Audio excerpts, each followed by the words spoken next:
Good morning, everybody. It's September 14th, and today we actually have a new moon. I'm an astrology girl, so I'll just let y'all know what's going on. The new moon is a new time to refresh. It's a brand new start. And for it to be in Virgo, it's asking us to look at ourselves and rededicate our time to ourselves. You know how you talk about how a lot of people talk about like fixing themselves so that they can have better relationships with everyone around them. This time it's asking you to focus on what are you fixing to say, who am I, to be able to stand up and stand, firm in who you are. So that's what that is. Google if you want to learn some more information. Now we're going to go ahead and read.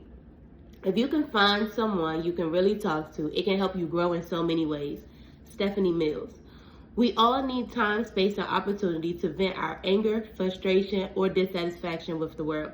Unfortunately, those closest to us bear the brunt of our emotions when we do not release them.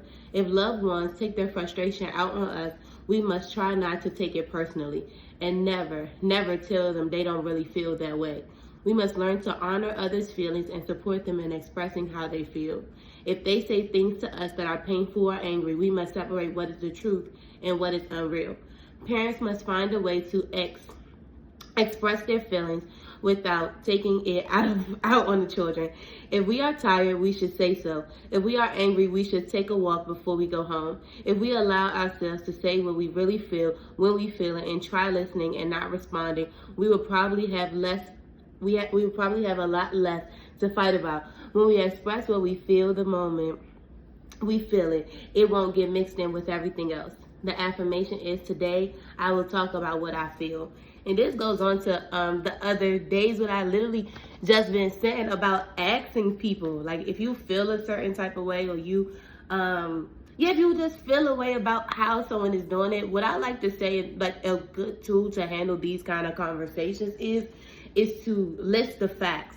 Speak about the facts. Don't go into, oh, you did this, you did that, and like talk about like digging into people. A lot of times when people try to have a conversation about how they feel about what someone else did, they try to like make it into a big broad thing, like, oh, you did this and this and this. The first time that somebody does something to you, talk to them about why you're not feeling it, why you don't like it. Make it plain and keep it plain. Don't add in all of those emotions and feelings. You made me feel this, you made me feel this, you made me feel this. What did they do to bother you, and what would you like to see moving forward? Those are the kind of conversations that you have. And I think a lot of times like emotions do play a huge part. So if you are not somebody who can communicate with when your emotions are at the top, and that's something that I'm a person that if I'm emotional, it's not the time to have the conversation. Like if I'm overly emotional, it's not the time, because I know that I have the words to cut somebody deep and to hurt somebody's feelings. And I'm a very good person with words, and I think that more people should be accountable of stuff like that. If you know that you're the type of person that could cut deep, or that could say some things that could be wrong, you need to be mindful of yourself, because a lot of times people will try to go like jab for jab when they want to have these kind of conversations. And it's like sometimes you just have to take a step back and see that person for where they're at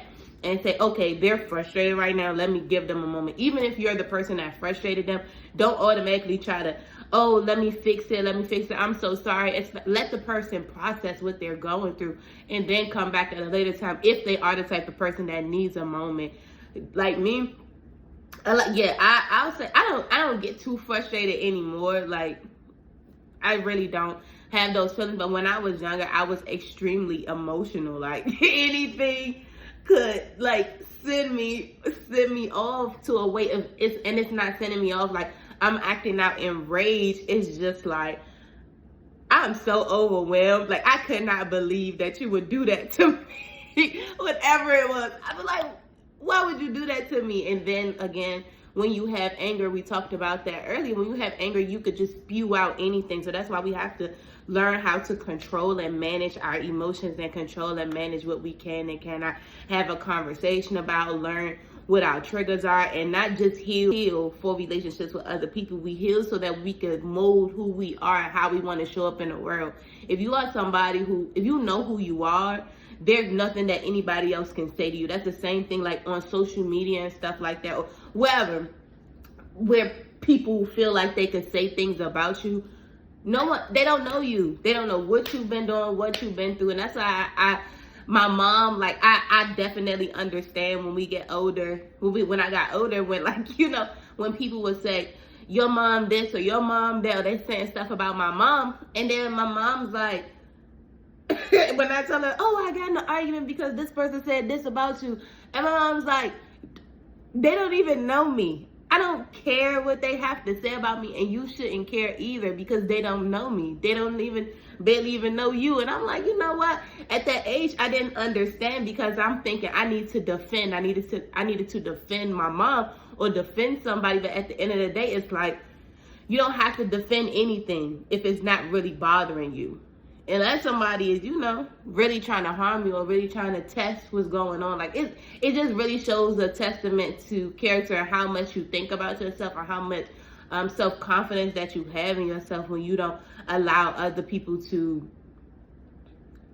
you know, mix up your mood. So that's the same thing that she was saying in the journal, in the entry today, to say,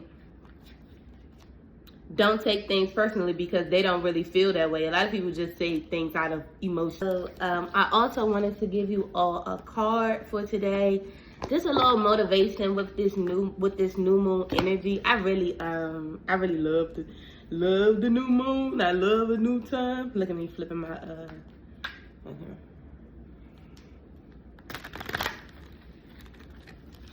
I wish y'all could have saw that on camera. That was a great shuffle. Like when I say that was a great shuffle, let's get just one. Okay, it was two. Let's read these cards for today. The first card being happiness.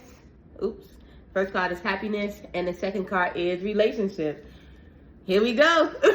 We already talking about it. So happiness. I am aware that being happy means that I am on the right path. And then for relationships, it says, I am attracted to those people who serve my highest good. There we go. And we're going to end it on that. Have a good day, y'all.